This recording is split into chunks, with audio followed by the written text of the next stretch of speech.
Welcome back and happy new year.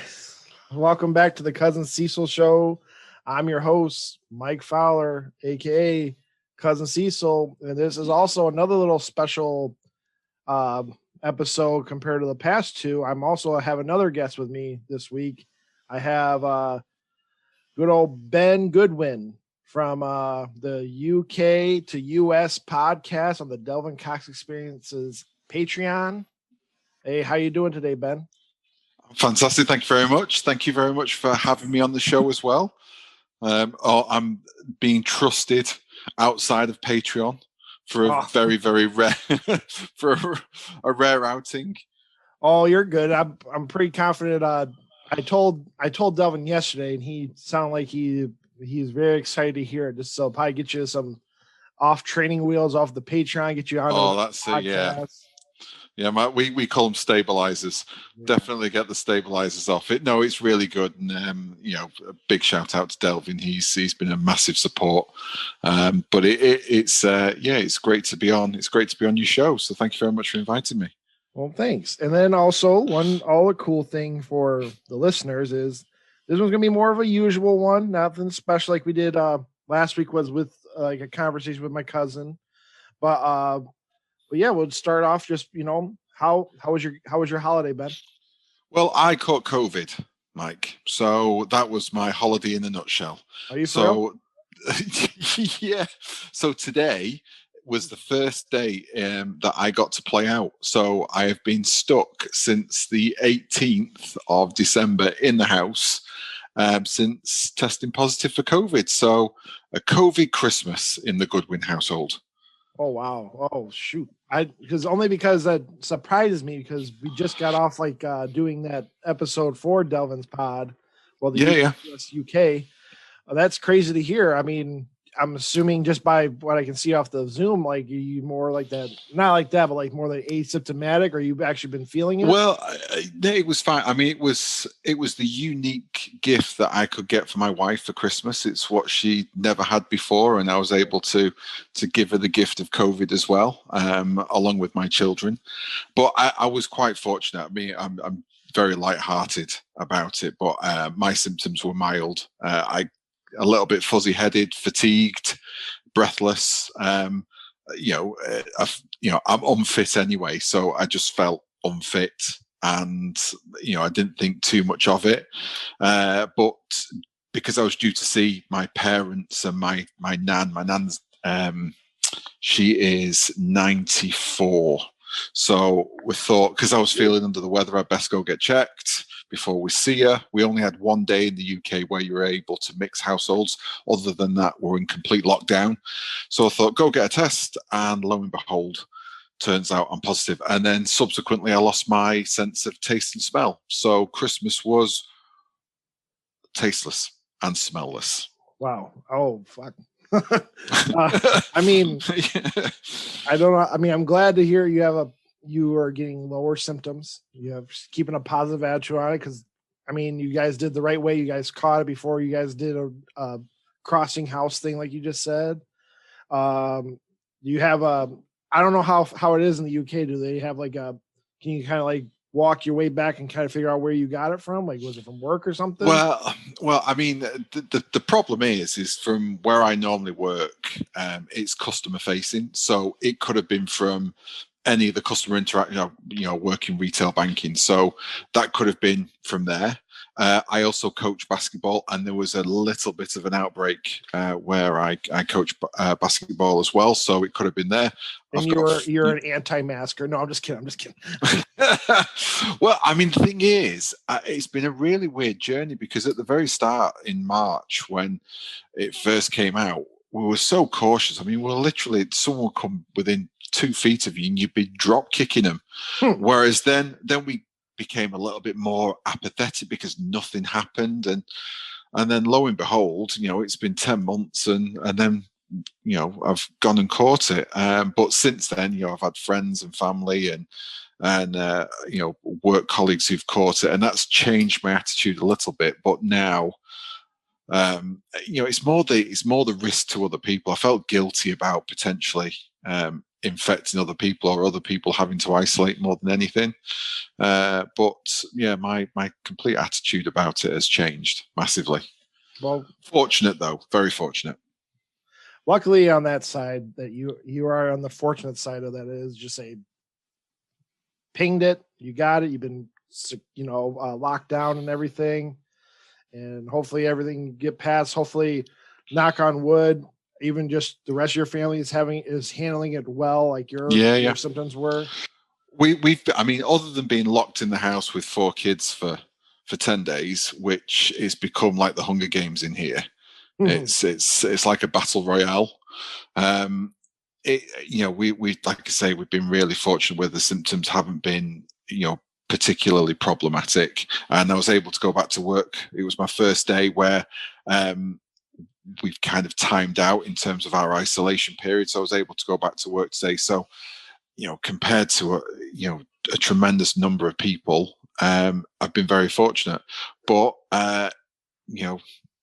it's a great reason to wear your mask. It's a great reason to keep your hygiene up, and it's a great reason to keep your distance. So I think people's attitudes would only change when you mention like anti-maskers until they've caught it. I know like Dr. Drew, for example, today, the news that he's suddenly changed his mind since he's got it. And I think it takes certain people those kind of experiences before they sort of like will change their attitudes. Well, Dr. Drew, he works with Tom Segura and Bert Kreischer, so he's a little thick-headed there, and he also has 15 years of working with teen moms on MTV. He's got a little hard-headed. He probably was ready for it. But I mean, I'm more happy you're still here. You also you're putting another nail in my little coffin of why I do this single show, not because of you.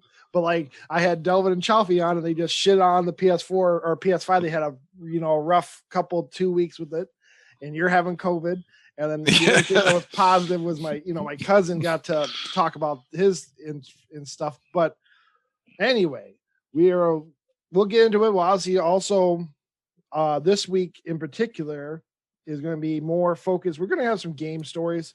We're going to talk about more. That's why you're on the thing, because we even get into what you do in the sense for fun and also your Twitter handle. But we're going to talk more focus this week is on the future, just the future year of how the DC and the Marvel comics are looking. And looking forward to that because if people don't know, your Twitter handle is at Ghost Rider UK. That's right. Yeah. Yeah. Because you are. I am. My Twitter handle is effectively based from my Ghost Rider cosplaying, which is a kind of an extended, it's an extended expression of my love of comic books and Ghost Rider in particular. So that's something that I've. When conventions were a thing, I would I'd go in, I'd enjoy, and it was something that has spilled out of my love of comics. It's the only mask you wore. No, just that's the only one I need. No one will come near me. But so obviously I brought in a very high on the totem pole of being a big Marvel fan. Oh, massive! And of course, I'm going to be the DC side of just telling what it sounds like, and hopefully, just judging by I haven't heard exactly your notes on it, but crossing my notes, I'm hoping that the Marvel side's a little bit more brighter. Of course, there'll be some shadowy clouds. Okay, we'll see. That's up to I'm glad you're a little bit. There's rays of light, but I think that the concerns probably it'll be interesting to hear your thoughts on it and see what concerns we both share. All right, but. Like every episode that's a regular episode, we're going to start off with what I've been playing. And just to be honest with this, with the holiday, I got, what is it? I got, had a brain fart. Resident Evil 3, which I think I've already said, but I got it now finally because it got unwrapped under the Christmas tree. And honestly, it's been just sitting on the shelf because I've been playing Fortnite with Chalfie almost every other day, doing these challenges for the stupid holiday snow challenges on Fortnite, We got our first I got my first victory royale with him on trios. And then I've got 2 solo victory royales. It's been kind of like that dragon of chasing, of figuring out like I see where the fun is, and it is pretty enjoyable. I recommend everybody should maybe give it a try, especially for some reason the PS5 version feels better, maybe because of the new controller, and also for me from an OG PS4, I have more frame rates with the PS5, and then also just more for the crowd than what I also picked up through the holiday sales. I am going through Telltale's The Walking Dead, the final season. Oh yeah, yeah. Have you played any of that? I played the first maybe 1 or 2 seasons of that when it initially came out, when it was on tablet. Yeah. Really enjoyed that. I'd recommend get the 3rd one and just play all of them, or you can also get that disc. That's the whole series. Yeah, the whole thing. I saw that on the PlayStation actually. I had to go with the Guardians of the Galaxy one as well, which Telltale did. Oh yeah, I played that one too. But I've only done the first episode of the final season, and the first episode is probably the best episode of all of them, in my opinion. Of like, if you take the way now since it's so old, like the nostalgia of like how Lee and Clementine are. Yeah. That's kind of now nostalgic. So you kind of have like a soft spot of how that was. This one with the PS5 as a better machine to hold it, because like, that was a big thing with Telltale games, like their engine for their games are a little wonky. Like they always kind of had like maybe like a scene might cut off or like a little mushy. This final season is pretty well done. It looks really well. It also has, I like that the draw distance are also drawn to look like a Walking Dead comic. So it might be just a shade of gray with some black outlines of like a dresser. Yeah. And the closer because the art style of the walk is Charlie Adlin, isn't it? That does it's a very, very specific, it's a very recognizable art form. And I think this final season has the most feeling of the comic, of the sense, like even like when it says "you are dead," it looks more like the classic Walking Dead's font. Yeah. But yeah, and then also I haven't played it yet, but I'm also into. I got Sayonara Wild Hearts because of Chalfie saying it on the Game of the Year show. He said to pick it up and it was on sale. And I'm halfway through the little indie game called Grease. But yeah, that's more about me because I can also talk about more whenever I finish it on other episodes, which I do. Ben, I love though, Mike. Huh? I love the attention to detail that you're focusing on in games. I love the fact that you're seeing things almost beyond the game with stuff. It's stuff that I've never really kind of considered. It's another level of kind of appreciation that I don't really, I've not normally looked at. The trick is to be the last one to talk about it. So you heard other podcasters talk about it for a year and a half. No, just kidding. No, but how about you, Ben? Did you play anything for video games? Yeah, I mean, I am obsessed at the moment with, I'm having a real Star Wars renaissance. I have recently dipped my toe into a Star Wars Battlefront 2 milsim. I've never experienced anything like it before, but it's more to play with other people on the game, and to have, you've got a 20 versus 20 normal conquest kind of supremacy type strategy game, but to play it with 19 other people who are all mic'd up and all in sync, and it is just, you just completely overwhelm who you're playing against. There's something really kind of wonderfully engaging about having the experience of being a clone with all the other clones wearing the same skins and all those kind of things. So I've been dabbling a little bit with that, which has really kind of renewed my love of that game, even though the game's 3-4 years old. And then for Christmas I got Star Wars Squadrons, which again I've been really enjoying. I suck at it.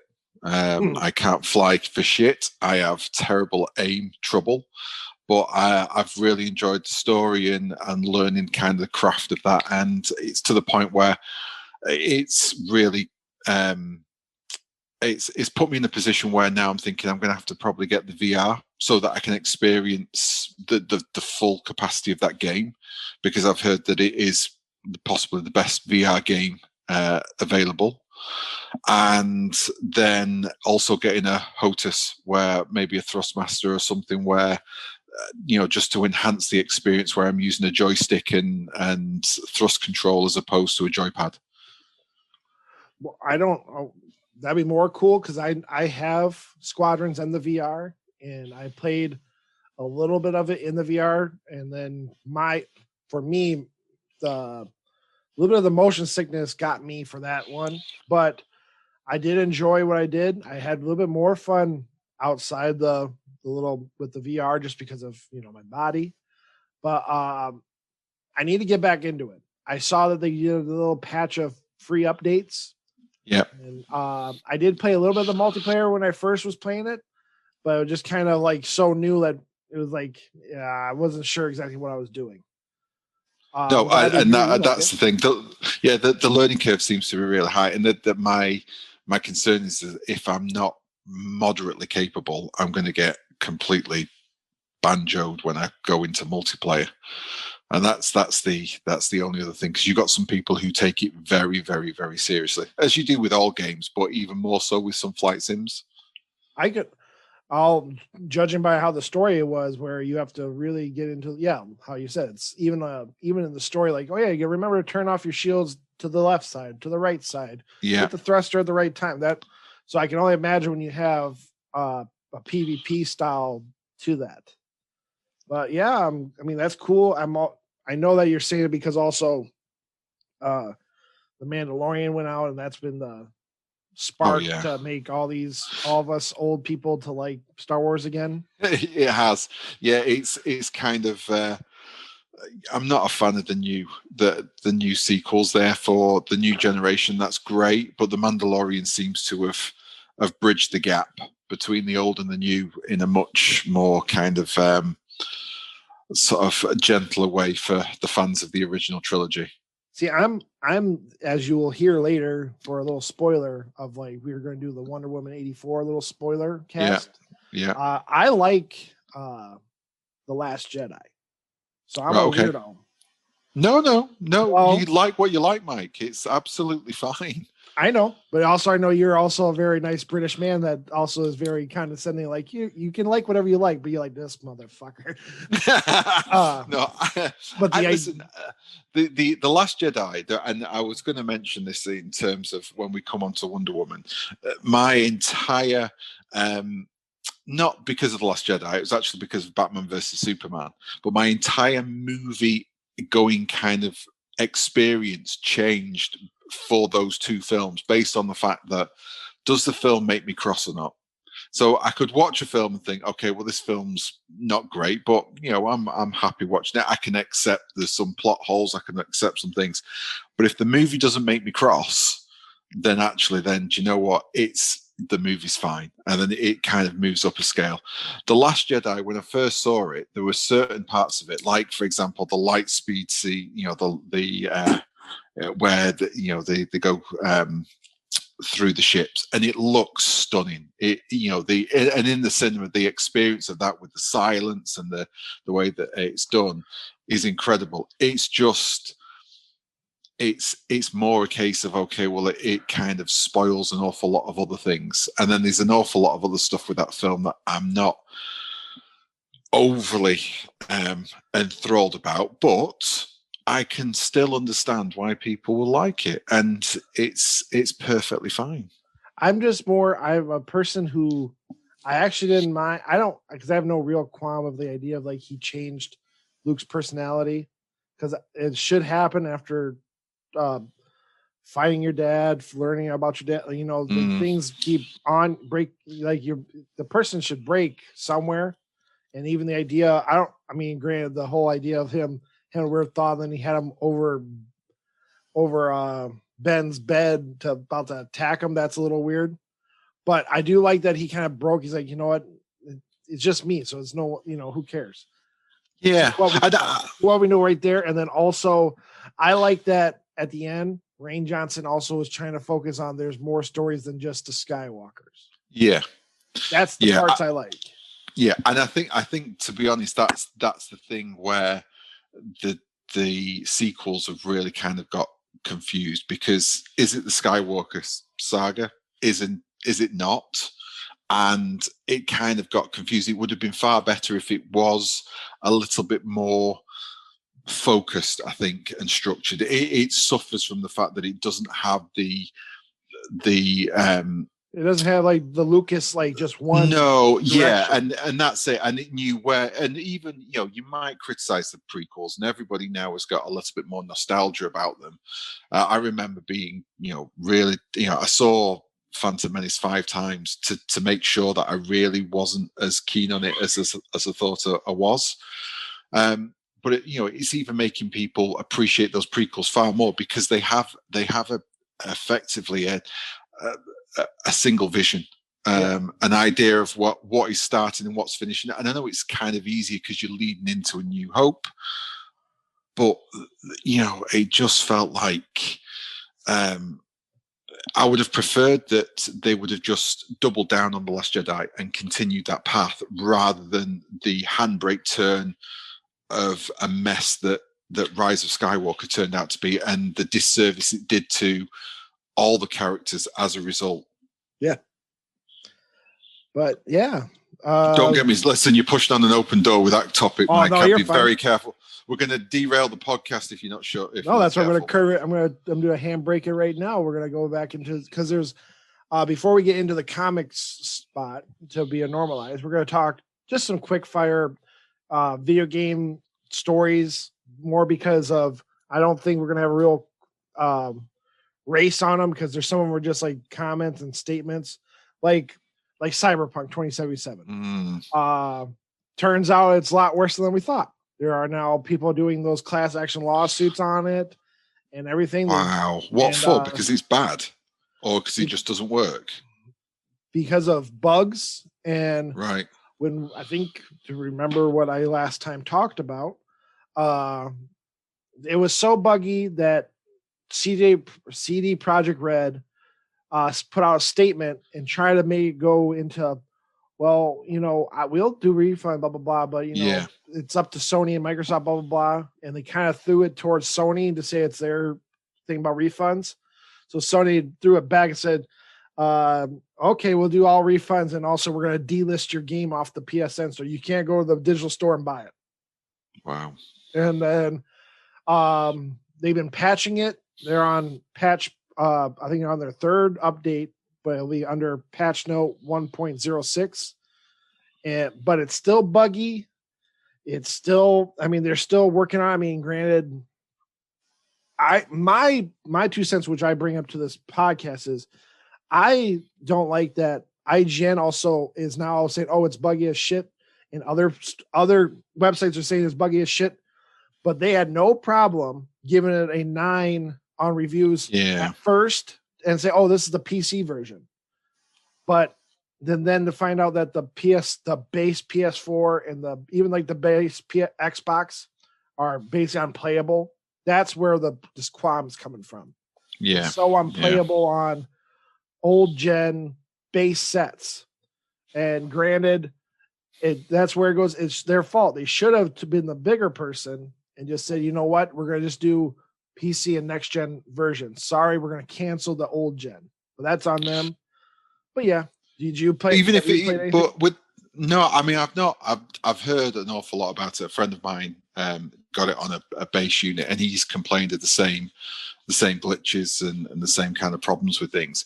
I think one of the things that he struggled with, and I am, talking third hand feedback here, was that it just didn't seem to deliver what everybody expected. It seemed to be almost a victim of its own hype. Yeah. And we've seen that in so many games recently. The Square Enix Marvel Avengers game is another one which had massive hype surrounding it, but then has failed to deliver on the expectations that have come with it. And it seems to be almost a victim of its ambitions and its success. As much as it is a normal game. And I think maybe people were expecting too much, or even those that are running it on the PS5 seem to be disappointed with what it's delivering.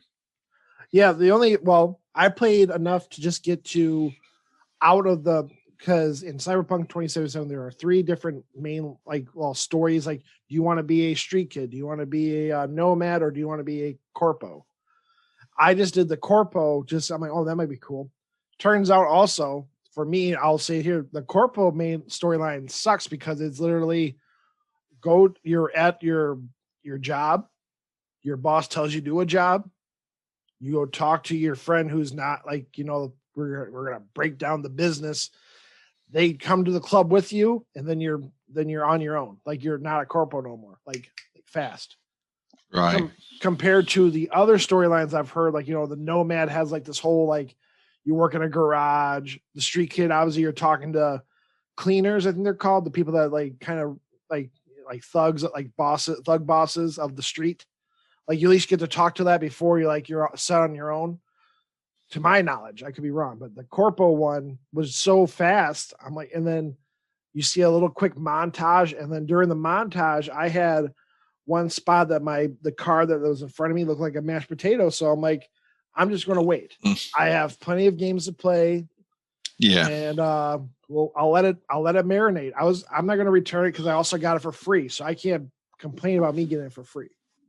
Yeah. I mean, the thing is, if it's updated, I think of, like Grand Theft Auto 5 when that first launched, and then the longevity of that by the fact that it is constantly updated and improved, and the community that still kind of supports that game is huge. It has that kind of potential. It has an enormous amount of potential to be the game it could be. If they get the main games, working, they have multiplayer planned. They're going to have multiplayer in this game. So we'll see how this goes. I mean, I didn't mean to interrupt you like that, but the idea of people forget, oh, The Witcher 3 is a great game. But then the people now are like, oh, I remember The Witcher 3 came out looking like a pile of dog shit too. So yeah. And then they improved it. Yeah. Yeah. Fingers crossed. Yeah. I don't see that it's not going to come out being fixed, but I think the idea of having it released and they should have just been the bigger person and saying, oh, we're going to, excuse me, cancel the base set PS4 version. Yeah. Yeah. It seems almost like a money grab, doesn't it? Yeah. But also, KFC might be here to help Cyberpunk by coming out with a console that can run. KFC's coming out into the console business with the KF console. Why, Mike? I don't know, because I apparently it is real. I've learned, but it also, what's interesting, it does true 4K, minimum 120 frames per second, because they've been promoting it as 240 frames per second. And there is a chamber in it so you can keep your chicken warm. How much chicken do you need to eat whilst gaming to need a chamber in your PC? Have you ever eaten chicken whilst playing? I've not KFC, since it'll be greasy on your controller. This honestly, I thought this was a piss take. I thought this was an April's Fool. I thought it was a joke, and then apparently, maybe, unless they went and took the pictures, but I think they're the ones doing those monolith, in the Grand Canyon. There's a monolith. Oh yeah. They have it in their ad, so I wonder if they're the ones that put it there. And is it a gimmick, or is it a genuine? Is there such a niche in the market where people have gone, I need somewhere to keep my chicken warm whilst I'm playing games? You're okay. Maybe you're not clearly this is for fat Americans. Okay. This is for people that want fried chicken and then play console style of a PC, since you don't have to worry about your plugins and stuff, apparently. And the rumor is the KFC console the specs in it are around the $2,000 mark. Wow. But the people are saying it's real. They're going to bring it out, but I don't know when or when. But do you know what's going to stop this? When someone dies because they've caught salmonella from food poisoning from their chicken drawer.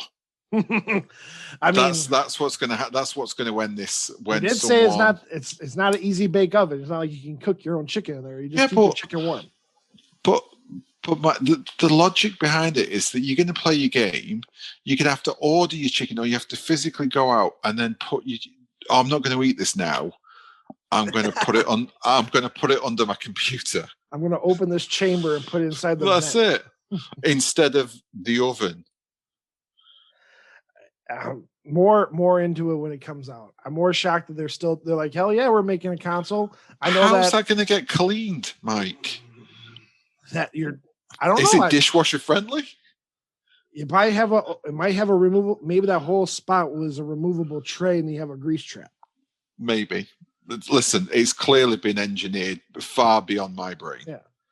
KFC also has a game that you get to play a dating sim and try to win a date with a hot anime version of Colonel Sanders. So they're plugged into the gaming world. They know there's a market here, isn't there? This is a whole new brave world for me. People want Daddy Colonel Sanders feeding them chicken inside their KF console.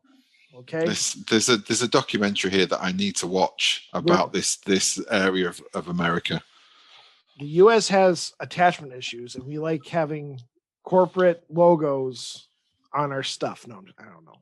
And fried chicken to hand at any time, any place. I'm not offended by it by any means. But yeah, we'll keep everyone updated whenever that happens. But two other quick ones, then we'll get into the main sauce. Is PS Plus games for January were announced today. For PS Plus members, we can get Maneater on the PS5 only version, which is I platinumed it 2 real episodes, so a month ago for Cousin Cecil show. It's pretty good. I feel this is the best way for people to get it because I'm glad I got it for $12 and you can't beat free. Yeah. So I think people will enjoy it. And just the 2 quick ones, also Shadow the Tomb Raider and the RPG called Greedfall are going to be free for PS4 members. But yeah, I suggest everybody should at least download Maneater. And I had Greedfall through PS Now. I haven't touched it because I don't have a real heartfelt feeling for that colonialized version of like that art style. Like they play like they're from like back from the Revolutionary War time of like hats and stuff. Yeah. So but I've heard good things that it's a pretty good like old school BioWare style RPG. Right, okay. If you've never heard of it yet. And then also Shadow the Tomb Raider I heard was good. It just is one of those like Square Enix lackluster Western games like Avengers.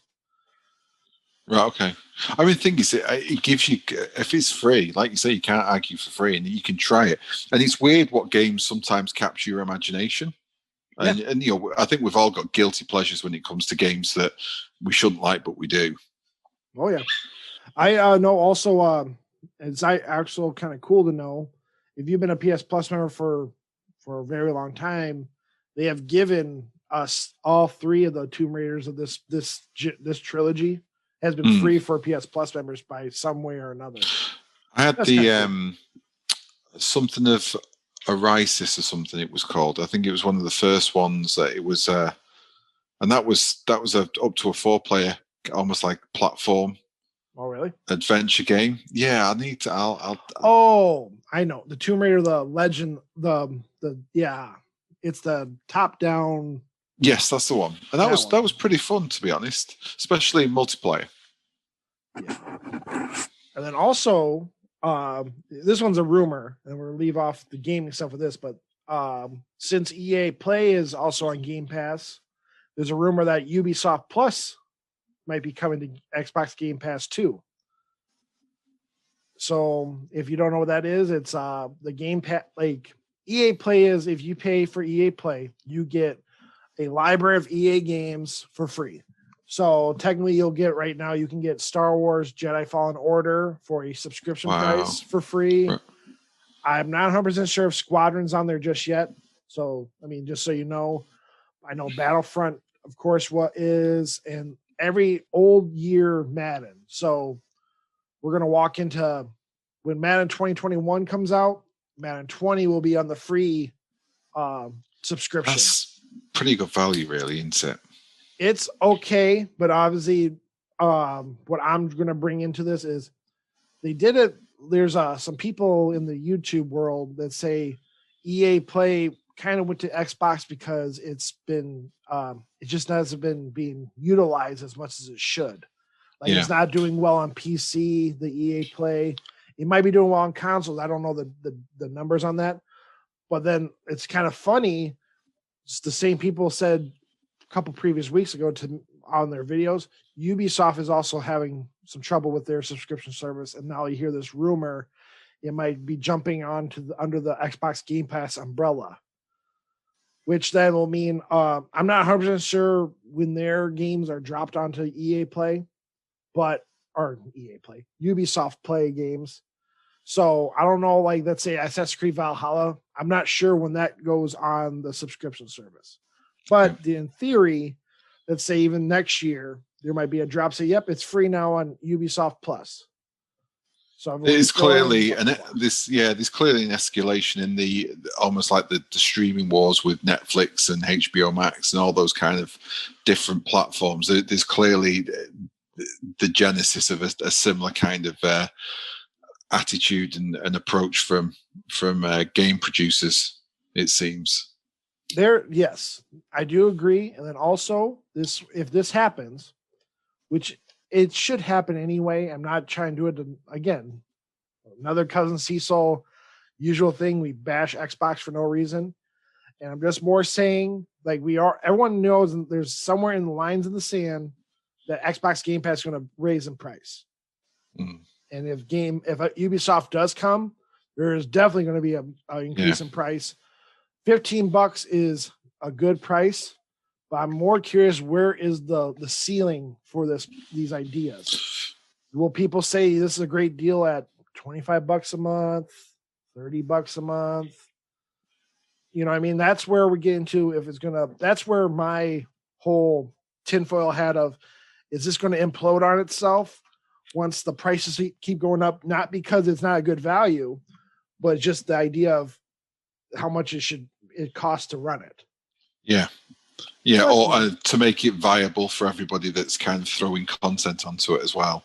Well, yeah, of course. Because also, like, on paper, because he's correct, Phil Spencer is correct. Like, if you put it on the phones, you have it on the computer, it gives you more people to run it. But also, just not sure exactly how much is it to, have X amount of people do this and that.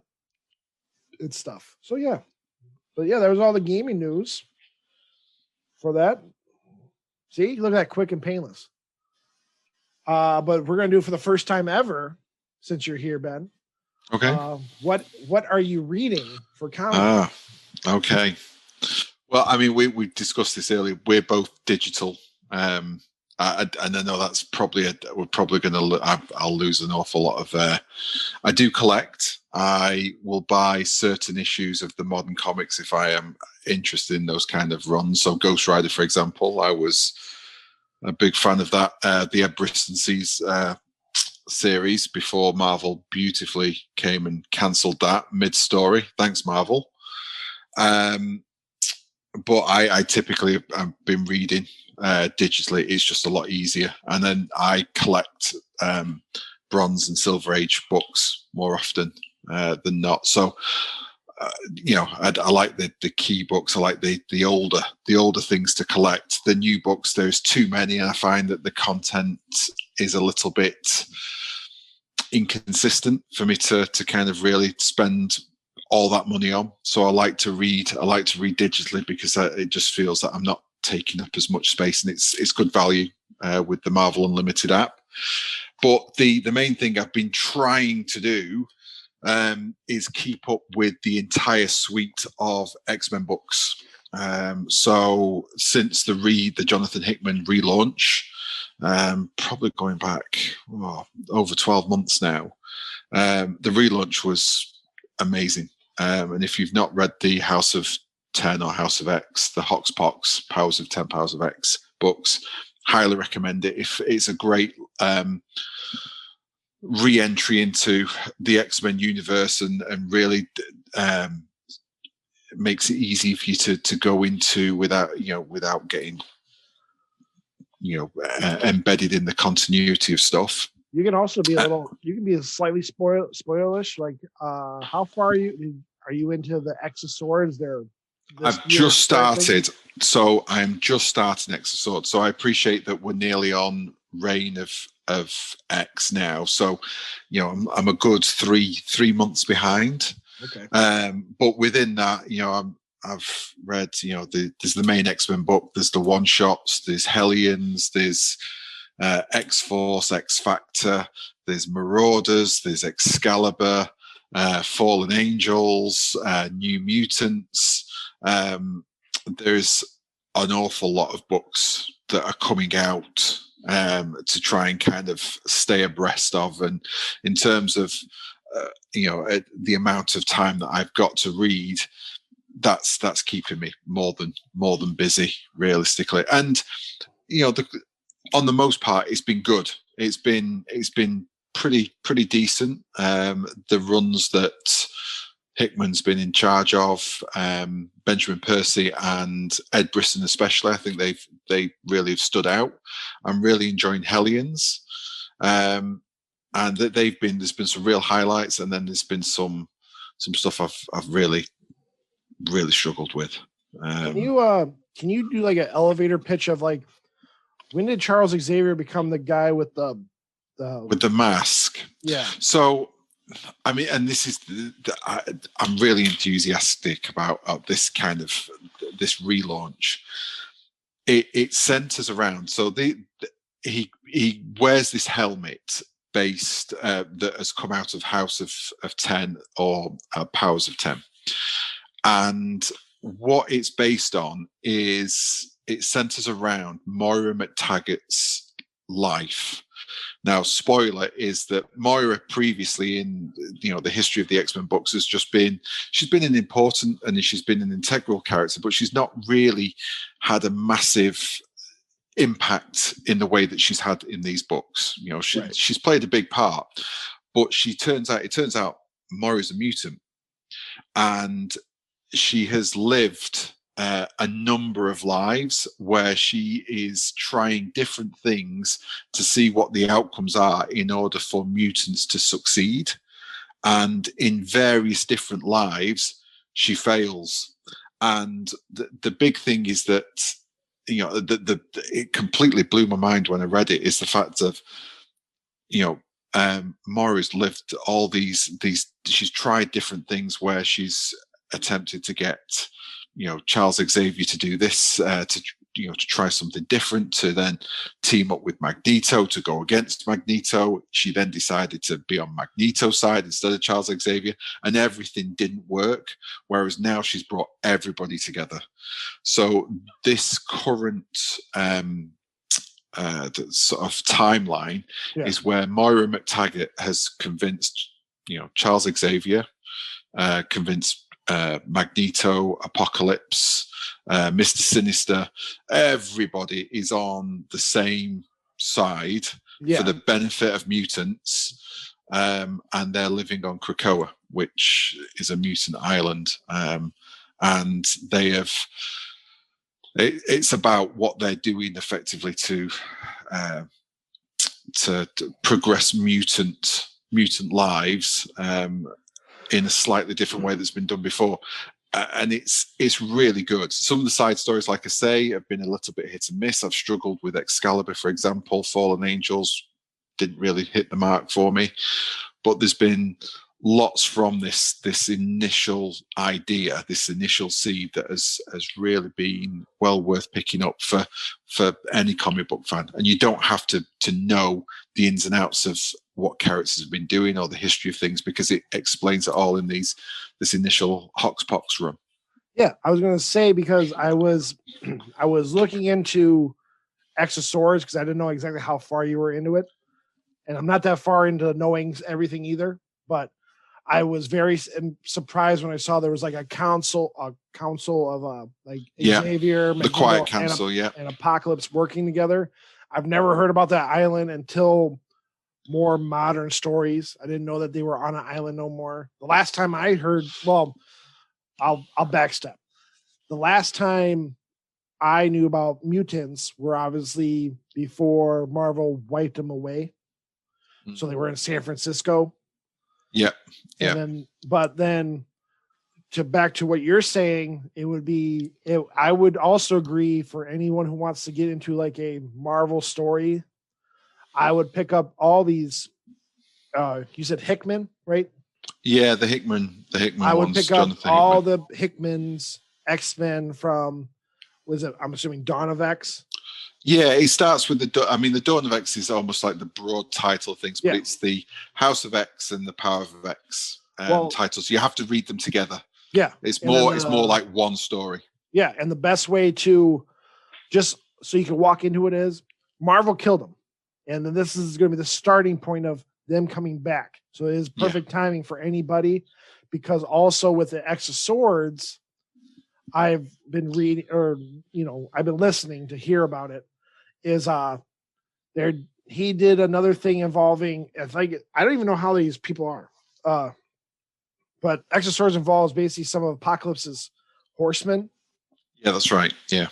And then, long story short, because I don't want to spoil it for you, they just had to gather 10 swords, and and it was a pretty elaborate riddle of like where these swords are, and but yeah, it sounds like a very interesting ride.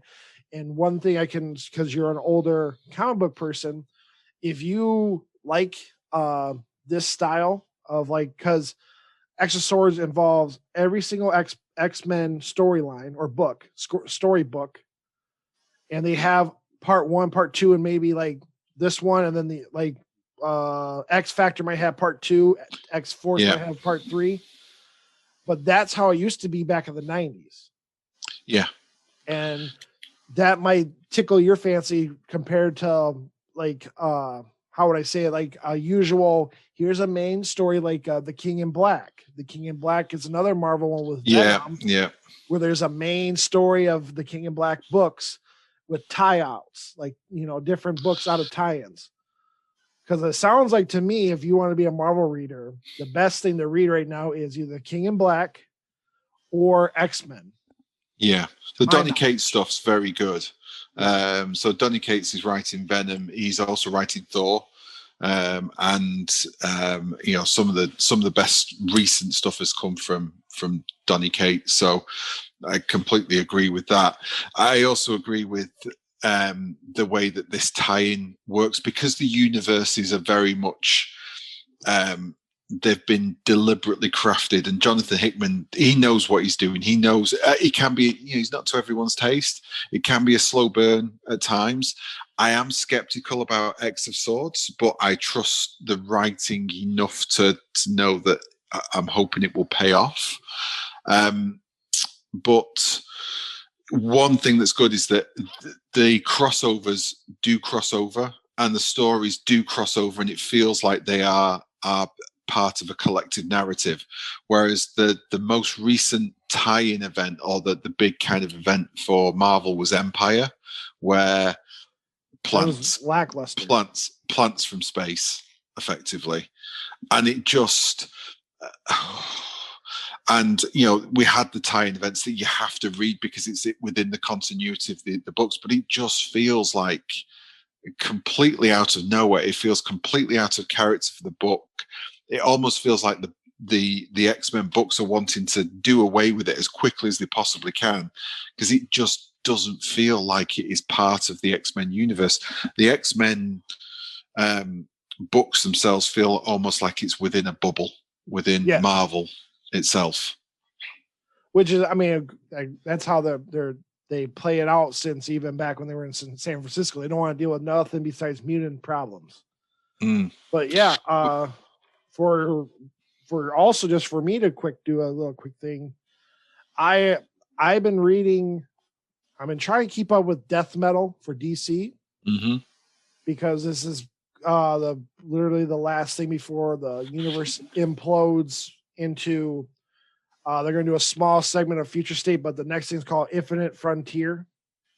So death metal is literally the last swan song for the whole thing, and it seems interesting. They're also doing some interesting things in the sense of like this it might be a hot pick later today, but they're going to do apparently a battle of the multiverse of the last 52 multiverses in one book this coming up week.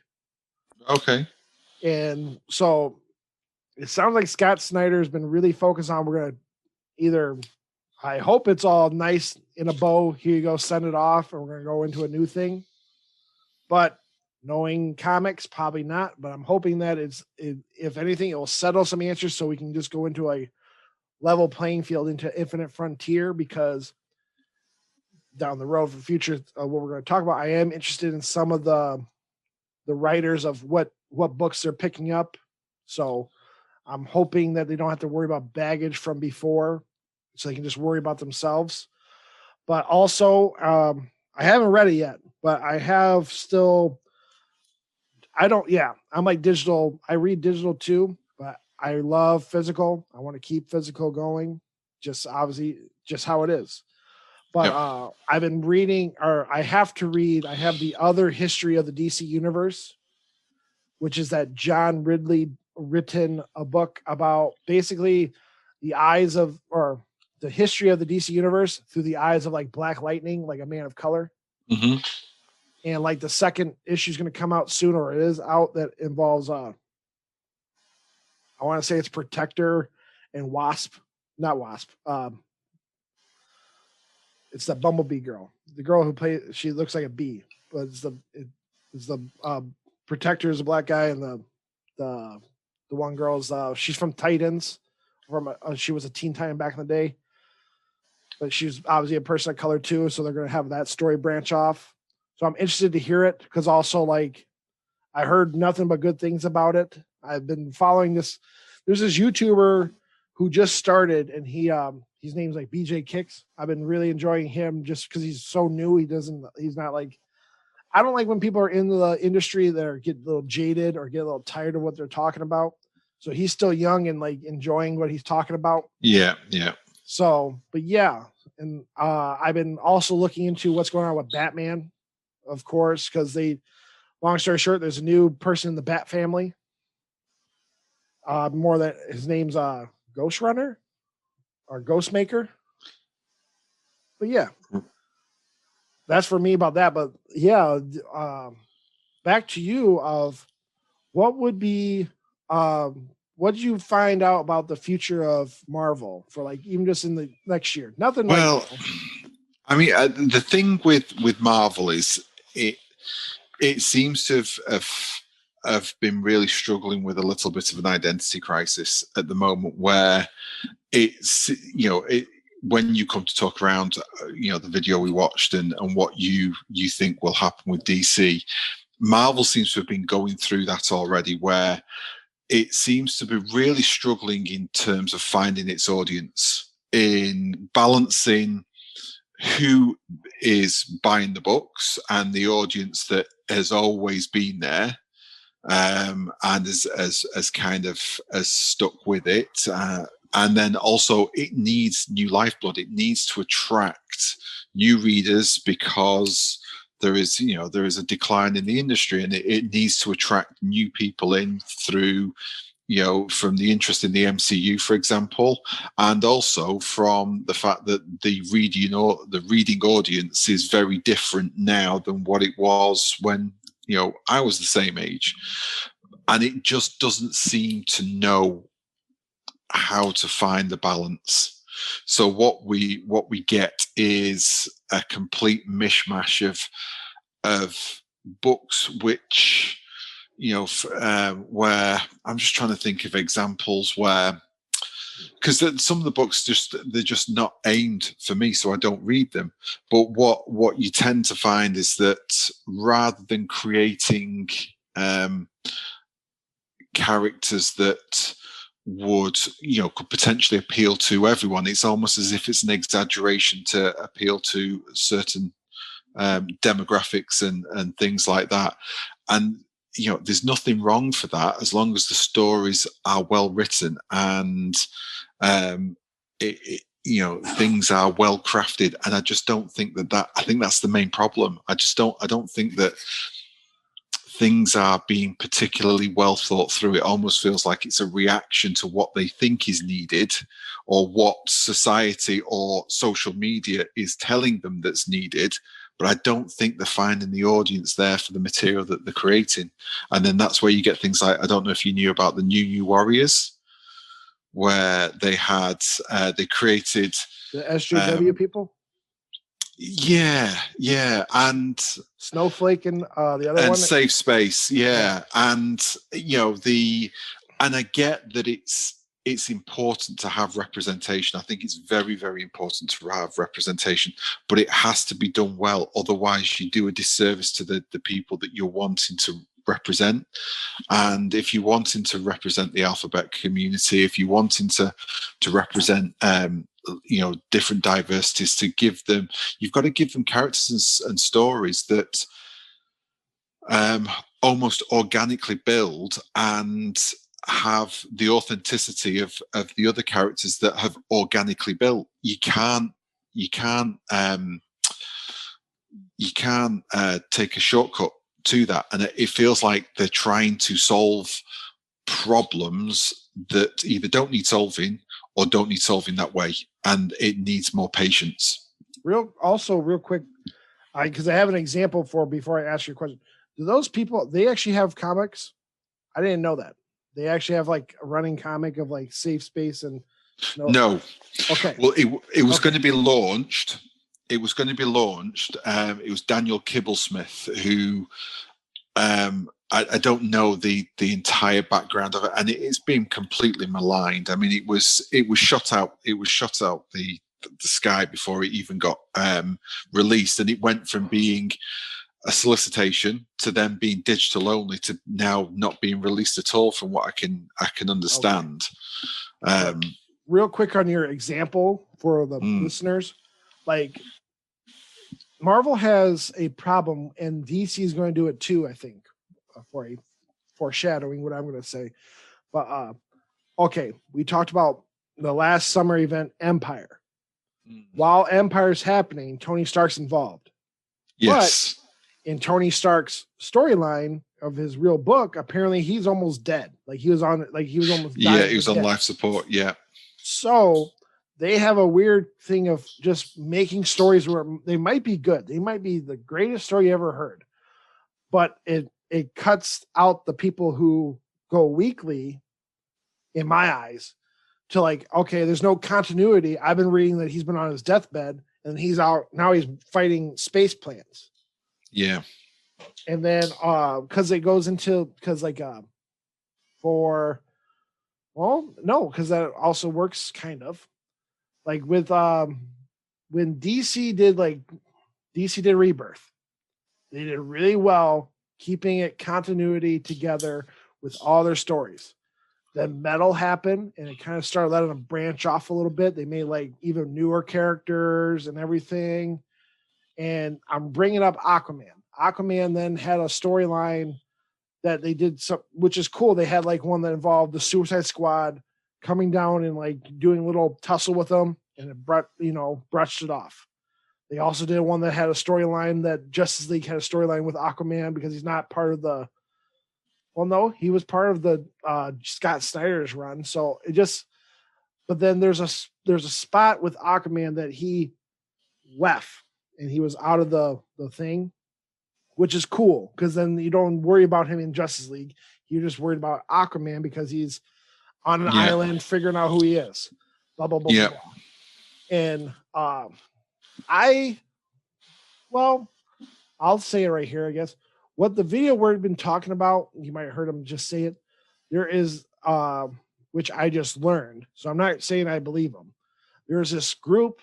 I didn't know there was a like Gamergate, like if you want to go political, which is messed up, but like Pizzagate, there has been apparently a Comic Gate. Yes. Which goes into, there's a group of people that didn't support like those ideas of doing some SJW characters or some, like they think they got fired or they left the companies because of their right-wing thoughts and opinions. Mm-hmm. And one of them on the DC side that I sent a video to Ben was from Ethan Van Scriver, yeah. Yes. Yeah. So people will know he was a penciler for basically Green Lantern for basically under Jeff John. When you heard Jeff John doing Green Lantern, or even when he did Flash Rebirth, Ethan was a penciler for back then. So the idea, he drew some of the, for me, not growing up, but when I was really collecting comics, he was my Green Lantern artist. That's the guy I knew. Yeah. So, but now in 2020, because he left the company in 2018, and he said it's been like this whole, because of, it's been Comic Gate, and he's been on YouTube making videos kind of like in a,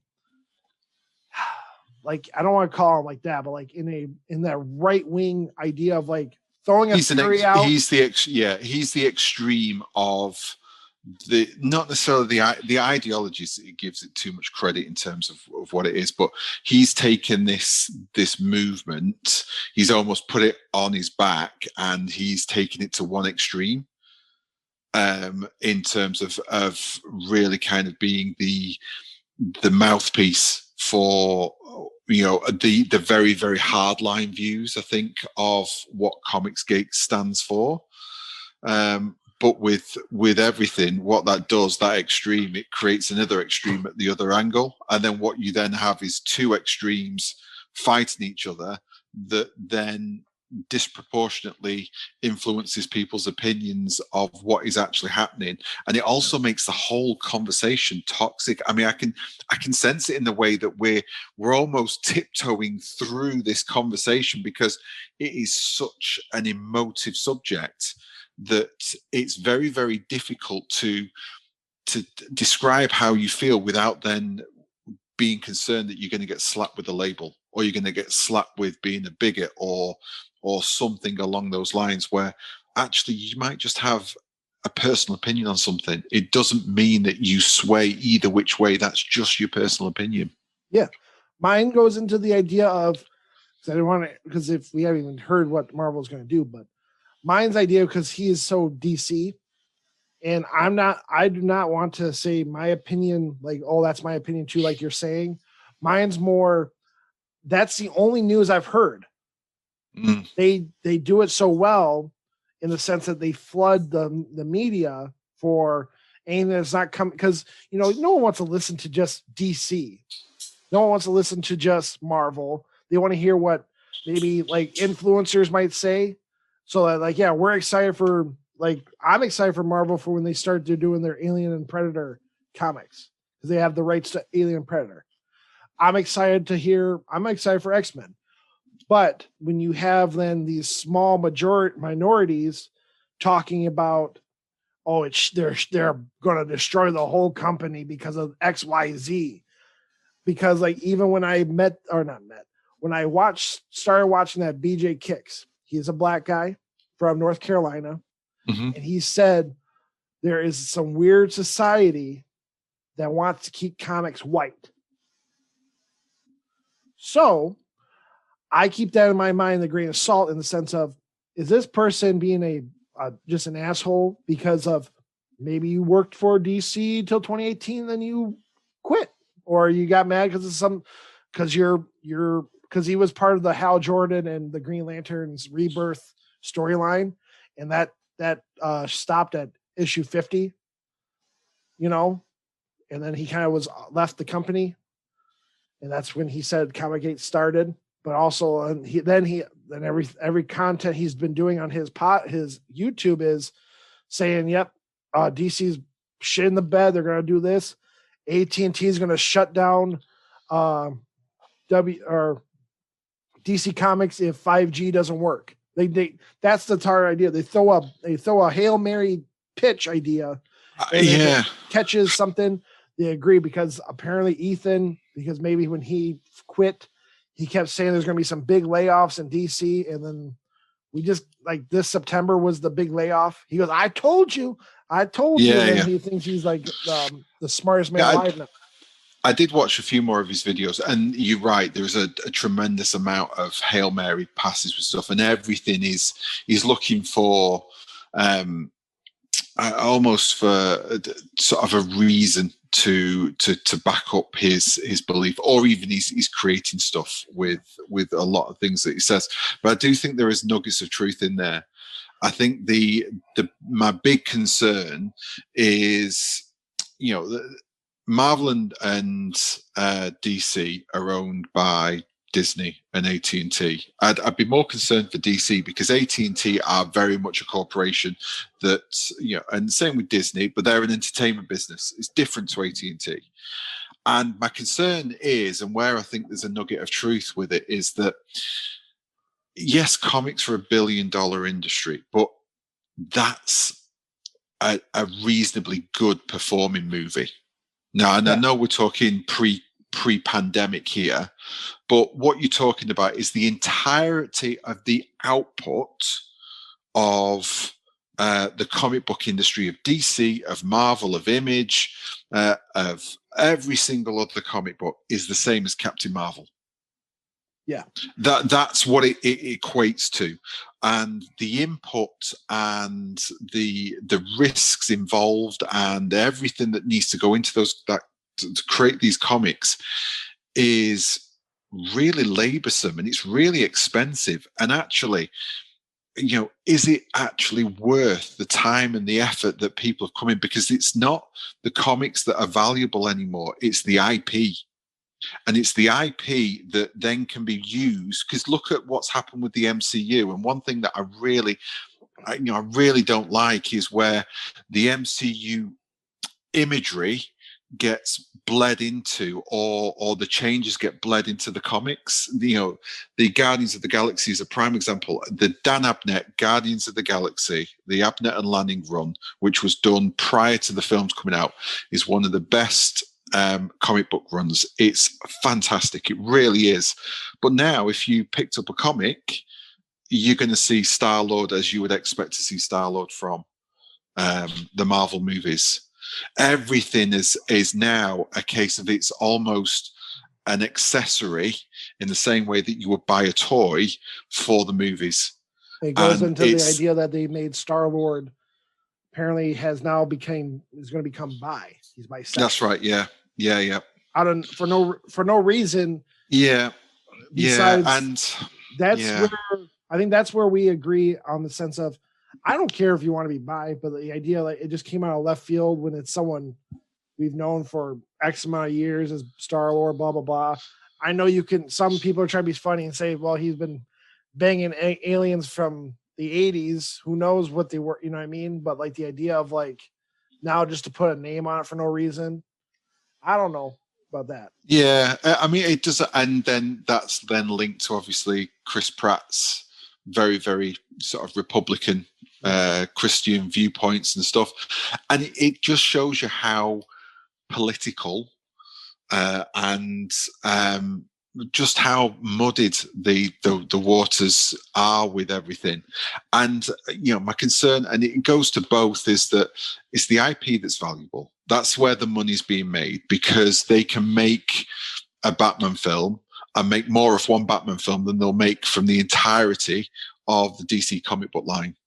What, going back to what you were saying before, is what it sounds like DC are doing is that in the Ethan Scriver video, he was saying that there's going to be a mass reduction in terms of the books going down from 30-40 books a month down to about 12. That's what he's saying, and that's his Hail Mary pitch, because at least I want to defend his theory, is because, which then goes into what we're saying. Comics is $1 billion industry, but On paper, that means DC in 2019 had 62 books. Don't know how many Marvel, but let's assume they had 50 plus books also. And then that means 120 books made $1 billion. Okay. Woo. And then that's not even counting independent runs of stuff like Image, like we said, Dark Horse, IDW, all that shit. So now the Bleeding Cool website article news is that in March, when Infinite Frontier starts, there's going to be only 39 books. This year was 50, so it went from 62, 50. Now March is going to be 39. But also at the same time, if you go by how DC Metal happened, when DC Metal finished the first time, it created 7 books. So there's nothing stopping to add more books because they keep making books that are just random ones too. So if you have a starting line that's 39, that's still pretty good. My only 2 cents is there are maybe 7 Batman books in there. Batman, Joker, Nightwing, Superman, Batman. I think there's going to be a Batman Wonder Woman, or at least there's going to be one, the Future State one. They that's the part that gives Ethan. They saturate the market with them. Yeah. And that's the same with Marvel. If you look at the X-Men books to keep up, this and they're different, and there's an awful lot of mutants in order and stories to follow, and these are established titles as well. But the Marvel, it almost feels that the creative decisions are based on knee-jerk popularity contests. So, for example, if you take The King in Black, Venom has been something that has been, relatively popular because it's been well written. But now then, Venom is everywhere. And it's right, okay, well, let's create a whole load of different things off the back of this. And it's venomized this and it's venomized that. And it just seems a case of where, that sells. Right, okay, well, let's do that. Let's go in that direction.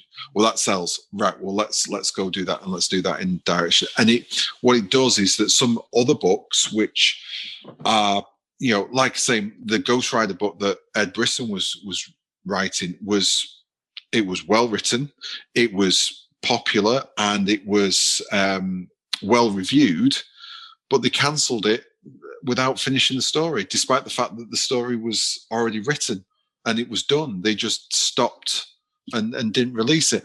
And it just feels like that's the danger, is that it becomes a popularity contest to either test IP and test changes to IP that may then go into films or another medium that makes more money, or it is just a ground where if there isn't necessarily the overall, if it is not making enough money, there's no loyalty to the fan base anymore, and it's just cut dead. It's a complete business decision, which it has to be to a degree. But in the past, things have wrapped up. There's very, very few. There are, very high-profile examples of where books have just finished without being completed, but it's an exception rather than the rule. And now it feels kind of slightly different. And what's being replaced feels more like experiments to see what might work in different medium. Yeah,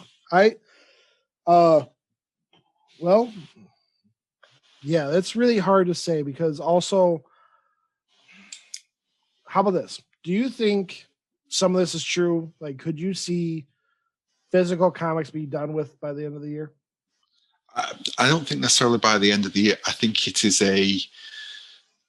a sad fact that, in the same way that, the reason we stopped buying them in that sense, because, and I think it's almost, maybe that's why they're looking to reduce the number of books, because, the problem is that they bring out the number of books, and then, they'll bring out a series of variations, and you don't have to buy the variants and those kind of things, but I do. But the thing is, it becomes really expensive, and when I was buying books, it became a very, very expensive. It was $4 a book. It became a very, very expensive pastime for what was sometimes actually I didn't feel I got value for money. And $4 isn't a lot, but if you're buying a lot of books, it adds up.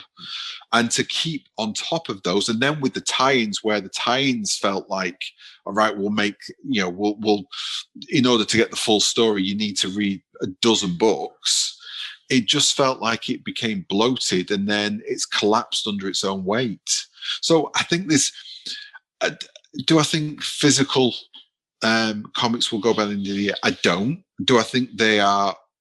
Do I think they're on the way out? Yes. I think a lot of physical things are going to be a thing of the past within the next few years. But I think if they create some books which are going to sell, people will go back to a certain number of books. But it has to be something that people are going to be willing to buy. That's my concern. And if it's fewer books but they are worth buying, great. Rather than lots of books that then saturate the market, I'd probably take that. But to his point, the damage to the industry is that's a lot less. That's a lot less new talent that gets to come through. That's a lot less kind of new artists and new writers that get the opportunity, and you end up with names writing books for a long time that don't necessarily translate to good stories. And to name a few, Brian Michael Bendis, I loved his stuff at Marvel. I don't know if it's translated as well into DC. I've not read his stuff there, but from what I hear, it's not as been well received. But he is going to be an A-list writer. And then Jason Aaron on the Avengers. I've really enjoyed Jason Aaron's stuff previously. I don't think necessarily his Avengers run has been the best thing, but he's an A-list writer, and he's going to get the opportunities ahead of other people who could give that fresh approach to some comics. The thing how you said it is probably the most logical way of saying it, because the Ethan guy said it that the other way, which then I'm glad you said it. I know I'm sounding like I'm saying confusingly, but you said it in the way of that these people have earned their reputation, so they get the spot. Brian Michael Bendis in March is starting Justice League. He is writing Justice League, and he's adding some people that have not been worked together yet. Like he created Naomi for DC. She had a little 6-issue run, and they're still waiting for season 2 of that to start, of like a comic book run. She is in the Justice League, and she's going to have her new character that we just found out about with the 6 issues is going to be working with Black Adam. So they made a really crazy team that Michael is going to write, which I think that is very cool. I like hearing when they do like that idea of team ups, but back to how you said it, that Ethan guy is saying that the industry is being run by left wing nuts, so that people who do good stories are not getting the story because they need to put like, I'm not saying like that for me, but like, oh, we need to put a person of color in this author spot because of the times.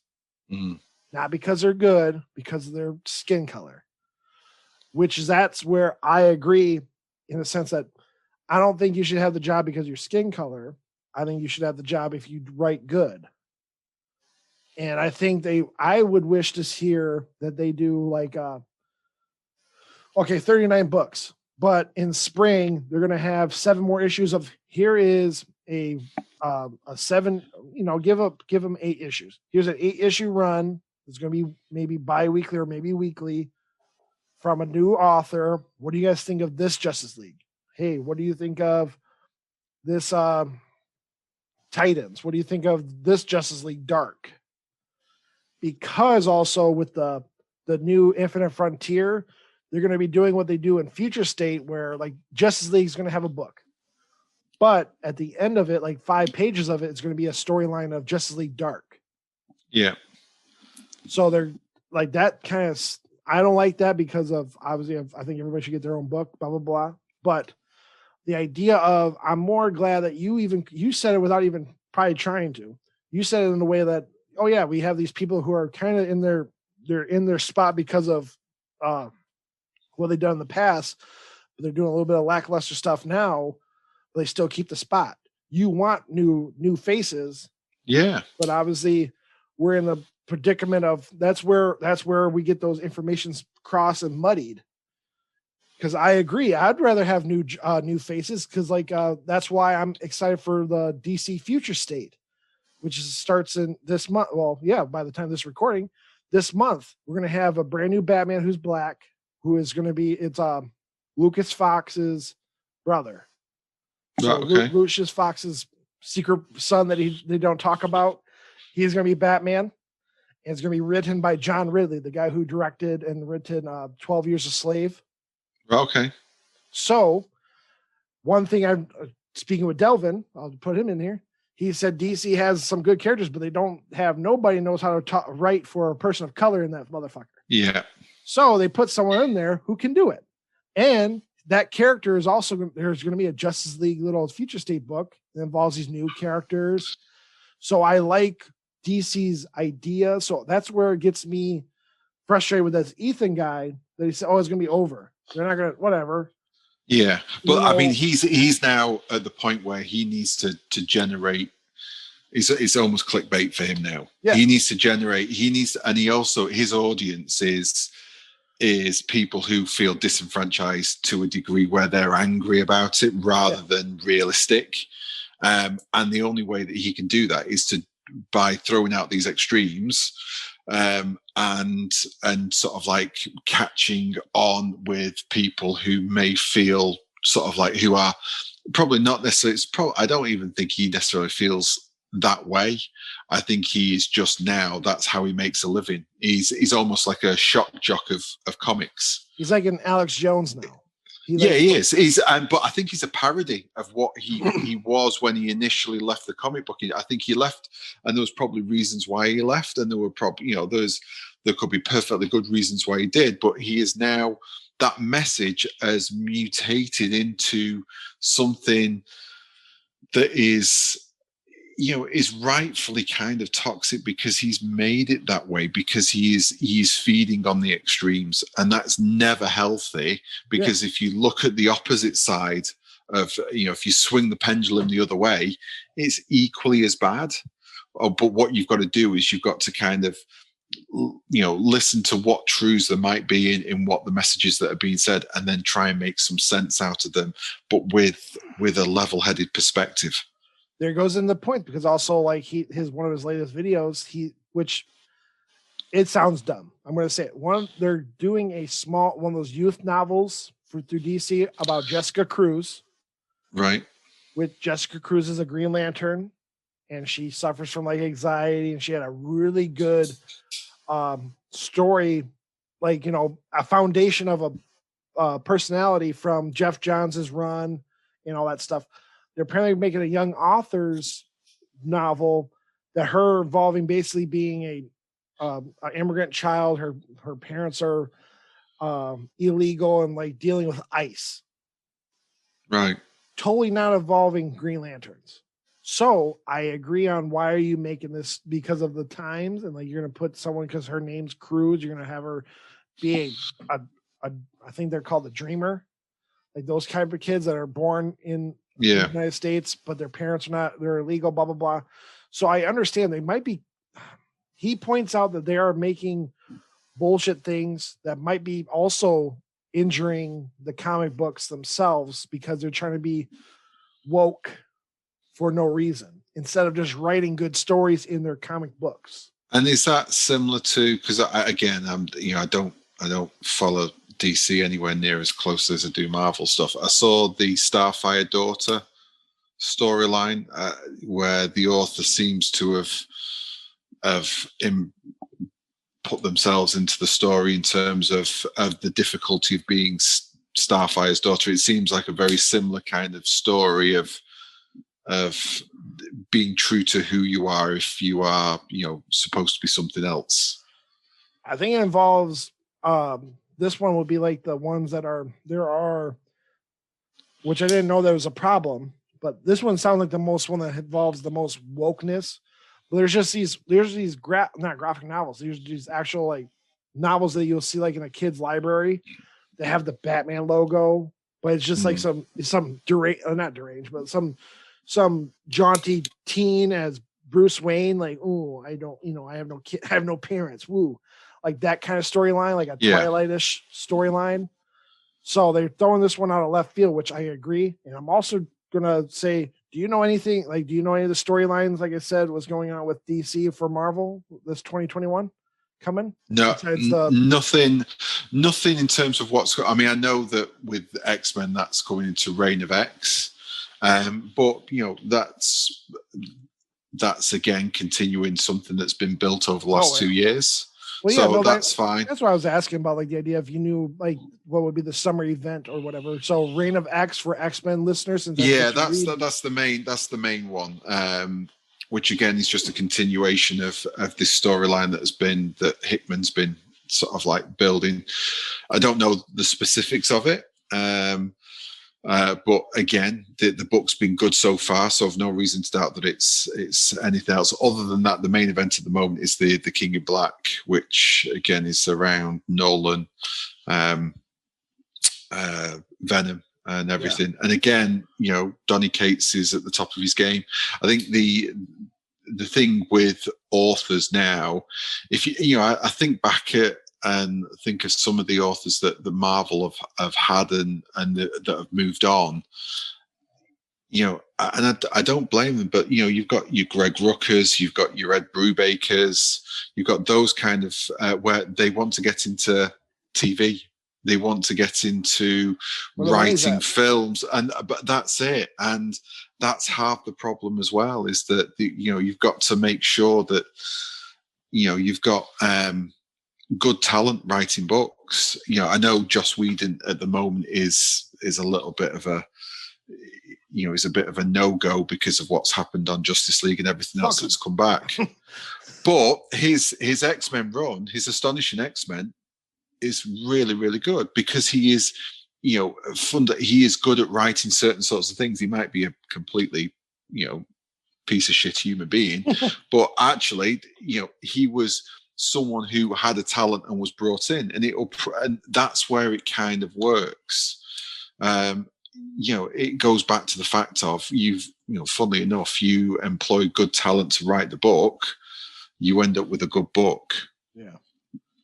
But all right, yeah, and then obviously for DC, March starts the Infinite Frontier, and Future States January through February, where like we'll get like all the possible future of the DC universe there. But then Infinite Frontier, I don't want to spoil it, but it involves what happened in the events of death metal in the sense of everybody's memory.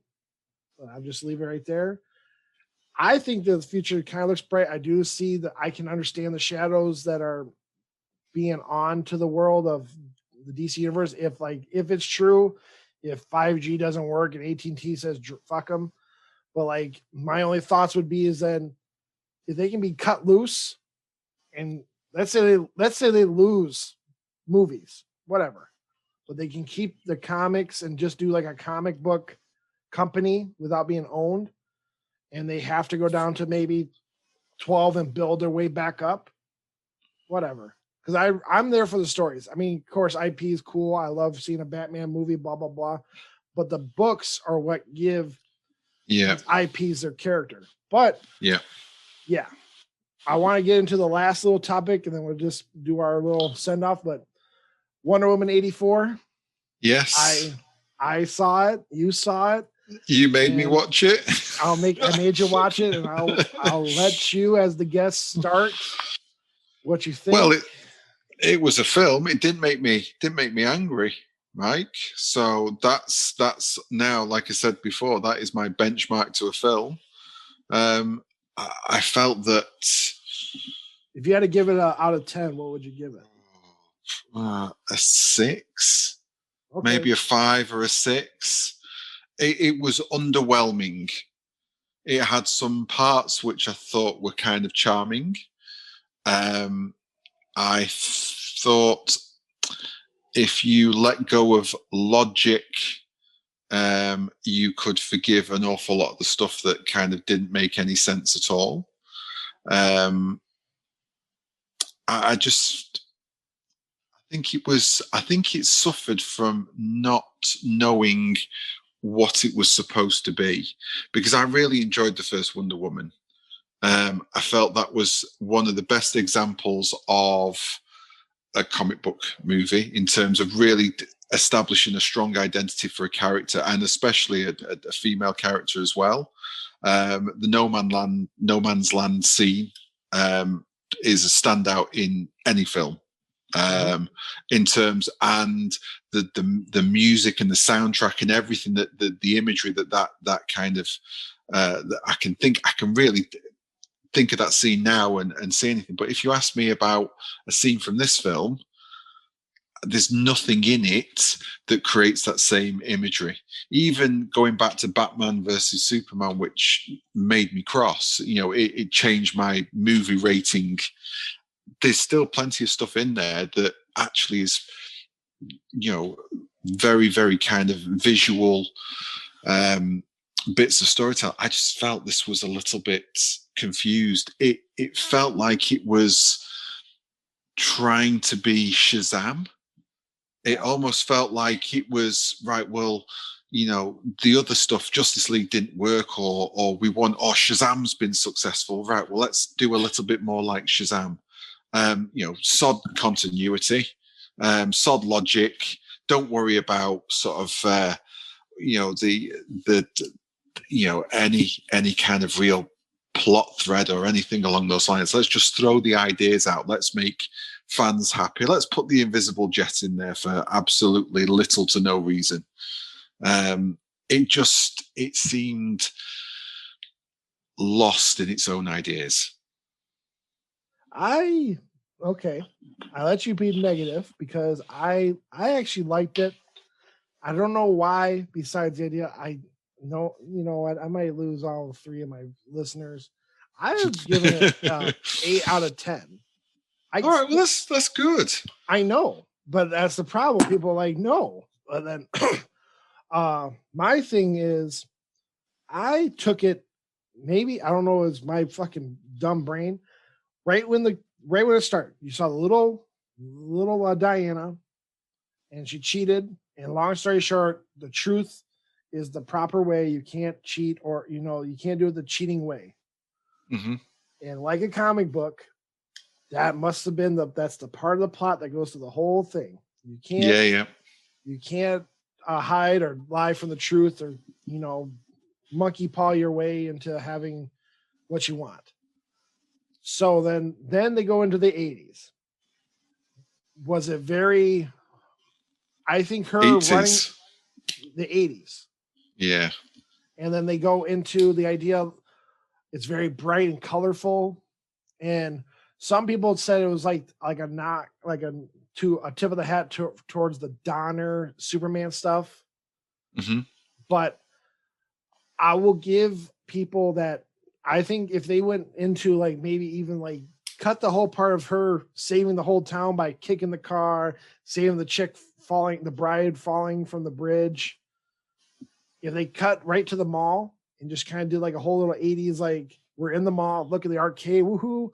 And she did the whole spin around because she did the very lighthearted Shazam of the universe with the little girl throwing her into the teddy bear, the kids all smiling, woohoo. I liked it while watching it. I've watched it 4 times. Well, I like it. But the idea I'm trying to say is, and then after that little scene, it does change the tone or the coloring of the show, and it goes back to the original Wonder Woman. So how her and Barbara go have lunch, and it kind of goes back into or we're going to get into the real story now. I don't mind Barbara. I understood people didn't like her because it was very tropey, the naive. Well, it was Kristen Wiig playing Kristen Wiig, which again I don't mind. I just don't think that is a strong enough gimmick to hang of, because she wasn't even a villain in the end. She was a bodyguard. Yeah, effectively. And I just struggled with, and again, I'm saying struggle, but I'm not offended by the film. Would I watch it again? I probably wouldn't. Um, but I can understand where people's charm will be with it. But I think part of the problem is that these aren't my characters, so I'm not invested in it in the same way. The things that you will see in that film are stuff that I won't necessarily see. The things that you will give a pass because that's how it is in the comic book. Yeah. I'm not seeing. What I'm seeing is a mass, lack of logic. Whereas if you put this in, so for example, the Ghost Rider films, they're awful. All right, I love them. They're awful, but that's because I've got an emotional attachment to the character, and I will forgive huge leaps in logic because actually I just enjoy what the film is trying to do and what it's trying to tell me and show me. Yeah. That's where it goes into with that Barbara. She I don't read Wonder Woman to knowledge, but the idea of, I know that Cheetah in the more current stuff is more of a, I don't want to say anti-hero, but the idea of she has worked with Wonder Woman and she has worked against Wonder Woman. So the idea of keeping that gray for the movie was okay with me. Now the logic of the wish shit is, and is that a DC thing? Is the wishing stone no, because I really struggled with that as the plot device. Well, this is where it gets into it.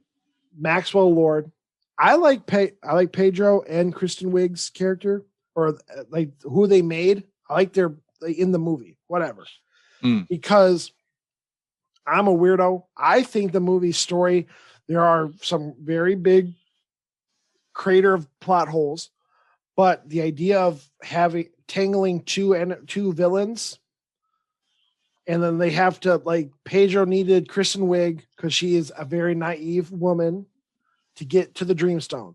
There was no way Pedro was going to charm his way over to get the Dreamstone through Diana. Diana was like, no, thank you. She's still hung up on Steve. Yeah, but because she's like Amazonian, she don't care about men at all besides Steve. Because if you watch it, every man in that thing, they're like, who are you? And compared to like how she was willing to help Barbara because of, obviously, it's a woman. Yeah. The idea also, which I didn't see until I found out later, apparently some of the relics there were even hinting at Black Adam, which is cool. Okay. The idea of, but the Maxwell Lord's character, the original origin, he has powers to manipulate people through persuasion of his mind. But it's just persuasion. Nothing like, I'm going to wish something, I'm going to monkey paw you something bad. Right, okay. But he can persuade people. But the reason I'm saying that it works for this, okay, you gave him the bleeding nose, which is his kind of his known thing from using his powers in the comic. But you gave him a different power, but it's okay for me because they're not going to do they're not going to do like the gene bomb that makes meta humans in this movie. They have to make a movie to give him powers. Yeah. So it kind of worked out because he was a schemy businessman, got his powers, and then he started being doing what he did in the sense, and also being on the good side or bad side to whoever's paying him, like a merc. Yeah. With his comic book story of things. And then also I am being a scapegoat. That could be also technically Maxwell Lord the second, because the Maxwell Lord, the one that's in the comic, he's the fourth. Right, okay. They can bullshit. Well, his son, it's a miracle his son's alive. Yeah. Because he either would have starved to death because he was in that office for unsupervised for hours on end, or he was out roaming the streets of an apocalyptic Earth that had gone to shit. Yeah. In about 24 hours. So I will give the whole plot hole, like the wishing things, really that's the wrench into. But when I was watching it, I felt I was tuned in. I'm like, all right, everyone's got wishes, and at the end, she asks everybody to renounce their wishes, and even if you didn't, because people are like, well, everyone didn't do it, okay, But the ones that they showed in the film, the president, I renounce my wish. So obviously all the nukes are gone because that's the one he wished for. He wished for more nukes. So they're all going to be gone. Blah, blah, blah, blah, blah. When Pedro renounced it, in my mind, I thought him renouncing made everybody else lose their wish. But I was wrong in what people are saying. Because Kristen Wiig went back to the human form, and that gave you that gray area. Is that for me? Is that how it worked? I don't know, but I liked it. I liked for a 2.5 hour movie. It didn't feel like 2.5 hours for me, but also because I enjoyed it. Everybody else goes, it's fucking long, so they don't know. Yeah, I mean, it was unnecessarily long. The scene at the start, I understand that was the moral grounding for Diana's story, but it felt like a convoluted way of effectively just saying tell the truth, don't cheat. I think it would have been better maybe in flashback, because it just felt like a Themyscira's version of Total Wipeout. It just felt unnecessarily kind of. I didn't quite understand that. In terms of what it delivered, it felt overworked. But I understand that it needed to be there to set the foundation for the reason why she was prepared to sacrifice things and to get things the right way. Towards the end, there was, I'm not saying there was stuff that I did like about it.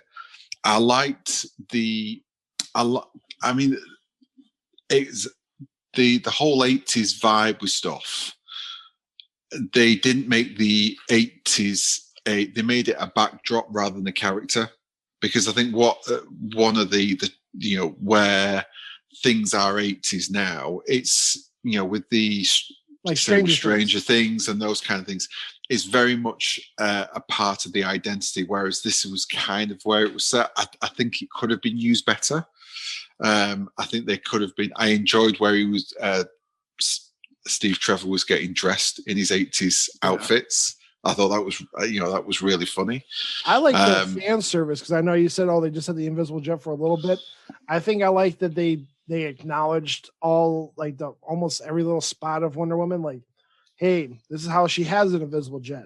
She ain't going to use it after this because more modern, she can fly. But there's this weird middle window that she does in the movie where she had to use flying through the wind currents bullshit. Right, okay. Like Steve Trevor, blah, blah, blah. In the more modern, like if they did, which makes people question why didn't she do it during Justice League? But that's, I don't know. I can't defend that part. There was a lot of that. Yeah. I mean, but that's where you have to just accept this movie for what it is. And to be fair to DC, they do that quite a bit. You don't have to, and that's why I think some of the DC movies are a little bit more accessible, because you don't have to necessarily have known a decade's worth of 20 odd movies in order to make sure that you understand everything that's going on with everything. I think the only thing with the invisible jet is that, and maybe I'm missing the charm of the film, maybe I'm missing the intent, but to go from a case of I made a mug disappear to then go, okay, I'm going to make this plane disappear, and now we're going to. He said it as a joke. He said, I was like, I only did it with a mug. Well, how'd that work? I don't know. I can't find it. So like, ha ha ha. Yeah, I think it was more the fact of, okay, we're going from, and maybe I'm not giving it enough credit for the tongue-in-cheek way that it was supposed to be presented. But going from, all of a sudden we're gonna, because I know it's a tip of the hat to the invisible jet. I knew that's what they were. As soon as they were in there, I knew that there was going to be something where it almost felt like ironically, a shortcut to that kind of payoff. I also, what is it? What's another thing? Because it is besides the whole stretch of idea of what does this wish do to the rest of the DC universe, because I don't know why people would forget about 1984 if this is canon. But I thought also I sound dumb because people are asking, like, why would you do that? Blah, blah, blah. I would, if I was Warner Brothers, I would make a 5-episode for HBO Max, like people doing like how they do what ifs on Marvel. I would do 5 what ifs of this wishes. Like I would have a monkey's paw for Halloween, like of a young Bruce Wayne having to renounce his wish for asking for his parents back because his parents came back as zombies or something. That'd be kind of funny. Yeah. But, I mean, there is potential. There is definitely potential. There's potential for DC just to do standalone films. I think, it clearly didn't work for them trying to copy the Marvel method. They need to hire me. I'll lead to the promised land. I'd even use their Snyder shit and cuts for it too if they wanted. But I could take them to the promised land if they hire me, because of Flash is going to start filming in April. Let me be on the cast. I'll help, not cast, but I'll be in the writing room and I'll help. He needs to be a showrunner. Yes, let me be the showrunner of the whole DCEU, and I'll take you to the promised land with the current news today. If you want that Hamada gone, Ray Fisher, come on back as Cyborg. He's gone. He's okay. He doesn't want to work for anyone, does he? He's going to be unemployable by his own, by who he's not willing to work with. I don't think I feel for him, because if he had bad experience and then you have those higher ups that have the power say, oh, he's unworkable. So that does suck. But yeah, I mean, I still recommend it. I think it's maybe because I think maybe it's a double-edged sword. I think in theaters, if people watch it in theaters, I bet money people have a little bit more of a positivity towards it, because sometimes on that big screen, people are like, oh, wow, cool. Compared to when they're at home, they can play on their phone and critique it more. Yeah. And that's the thing is, and I think because I knew I was watching it to come to talk about it, I was critiquing it. Yeah. I didn't watch it and just go, okay, well, let's see how this movie is. I'm breaking it down. I'm analyzing and counter-analyzing absolutely everything. So like I say, I've probably done it a disjustice, really.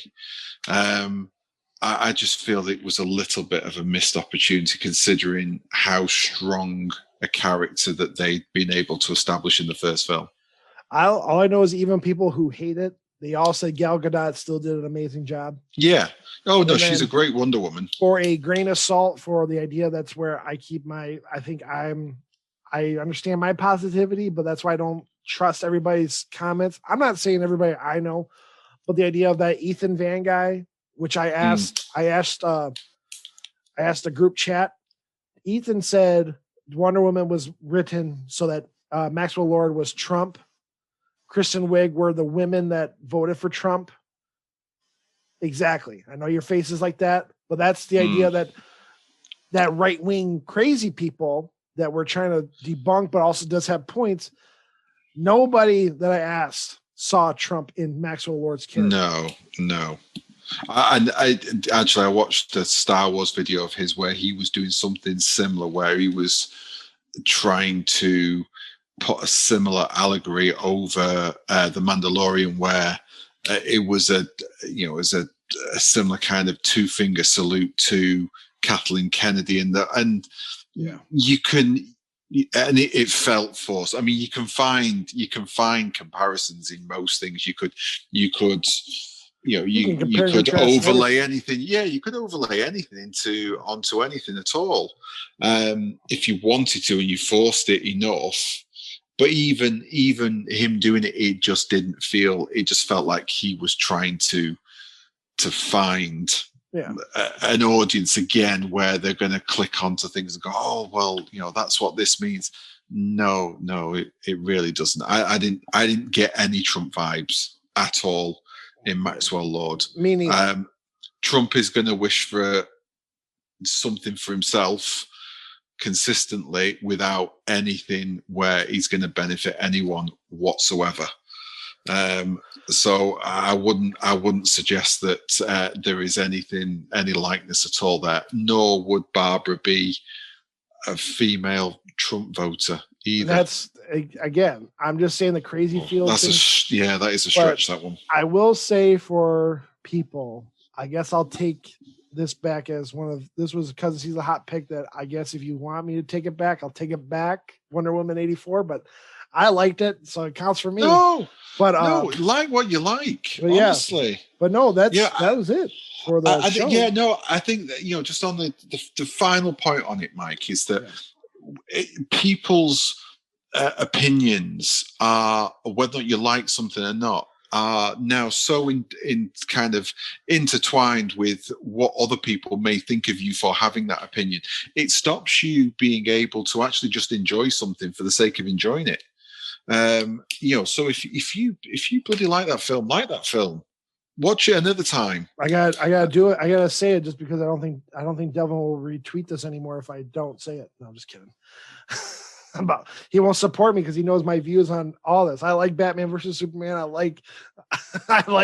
Listen, He's gonna kick me out of this whole little group if I don't say there's it. Clearly, listen, Mike. There's clearly something deep down wrong with you, and that's fine.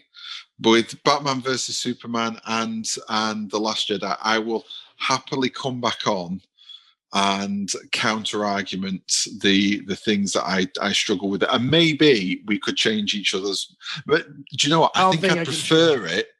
I think I prefer it if you change my mind to it, because it's the sort of thing that I want to like. I don't go into something deliberately going, okay, I'm ready to shit on this movie.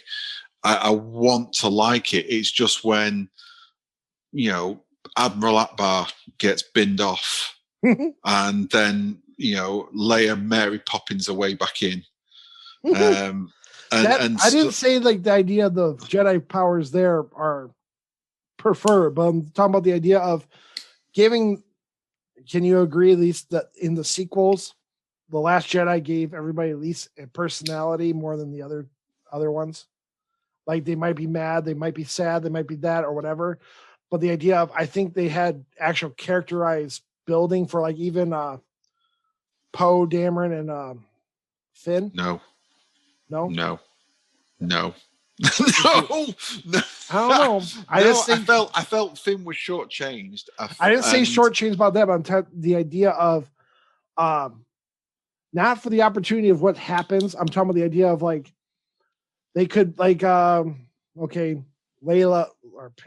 Layla dies, so obviously gave Rey like the sadness and stuff. Like I don't know. I just think there's some more emotion there compared to like, all right, we have to stop the Sith. Here we go. And I'm what's your name? Ray Skywalker. Do you know what I think I think I've become so close-minded to it because it disconnected me from the first fandom that I ever loved. That's how strongly it impacted me. Where the rise of, I was looking forward to watching The Last Jedi. I didn't mind Force Awakens. I thought it was a great start because it's nostalgia. Force Awakens but it also so safe. It did not push the envelope and gave everyone, oh, good. And then The Last Jedi pushed the envelope, and everyone goes, oh, I don't like that. And then the ninth one backtracks it all. And they're like, oh, why did you backtrack? Yeah, and at that point again, everything was kind of a mess by that point. But we're gonna get you're pushing us into another episode. I am sorry. No, you're fine about that. I'll gladly bring you back on, but let me wrap us out of here by going quickly. This week's hot picks for music. I picked I think it's called from ZA, like SZA. I think it's Good Homes. Comics, since you're here, it's going to be Ghost Rider Back for Vengeance. Yep. Issue 1 comes out. And then for TV/movie, Viking season 6 part 2 is out on Amazon Prime. You can watch all of the last 10 episodes right now. And that's for this week's Cousin Cecil episode. Ben, thank you for coming on. Tell everybody where we can find you. Yes, if again we've mentioned our good friend Delvin. Fuck you, Delvin. He's such a wonderfully nice man. it's great that he's got a fantastic Patreon where there's loads of content. The show that I do with him is on there. So please, give this show, give Mike your love, go give Delvin your love, support him on Patreon and get access to the USA to UK podcast and everything else that he does on there. And, I know that you're on there quite often too. Yeah, kind of. But where are they going to find you on Twitter? I stalk Twitter very quietly. Find me at GhostRider_UK. And again, feel free to come along and say hello and abuse me for my opinions of having such a such a rude opinion, considering I'm insulting the host here. Oh, you're fine. Well, also for Ben's sake, he's been quiet on Twitter for a little bit, but yeah, give him a follow. You can give Delvin $1 to hear Ben's only podcast he does. I think he could probably spread his wings. He don't need Delvin no more. But yeah, it's again, like you said, patreon.com/the Delvin Cox Experience for him. But yeah, thanks. Like usual, follow me on Twitter at Mike Fowler93, twitch.tv/Cousin Cecil. And then till next time, be good to each other. And we're out of here. Thanks. Peace.